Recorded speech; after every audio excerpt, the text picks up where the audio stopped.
পাবলৈ নাই আৰু বেছি দিন পালেহি কলি দিন আমাৰ কি গতি হ'ব লগৰী আমাৰ কি গতি হ'ব। নমস্কাৰ, মই ৰাজীৱ শদিয়া।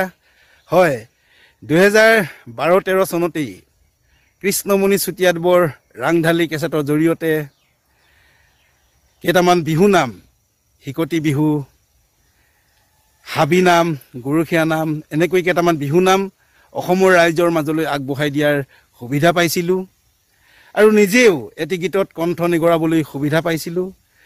সেই ৰাংঢালীয়ে আহি আহি এইবাৰ ৰূপালী জয়ন্তী বৰ্ষত ভৰি দিলেহি। বিগত বৰ্ষবিলাকৰ দৰে এইবাৰো কৃষ্ণমণি চুতীয়াদেৱে কেইটামান খুব ধুনীয়া বিহু নাম আমাৰ কাৰণে সাজু কৰিছে আৰু তাৰে প্ৰথমটো বিহুগীত আজি সন্ধিয়া ঠিক 5 বজাৰ লগে লগে অসমৰ বিহুবলীয়া ৰাইজৰ বাবে আগবঢ়াই দিব আৰু আশা কৰিছোঁ বিগত বৰ্ষৰ দৰে এইবাৰো বিহুবলীয়া ৰাইজে ৰাংঢালীক খুব মৰমেৰে আঁকোৱালি ল'ব। এই মুহূৰ্তত ৰাংঢালীৰ সমূহ পৰিয়ালবৰ্গলৈ শুভেচ্ছা জনালোঁ। ধন্যবাদ। ও দেহি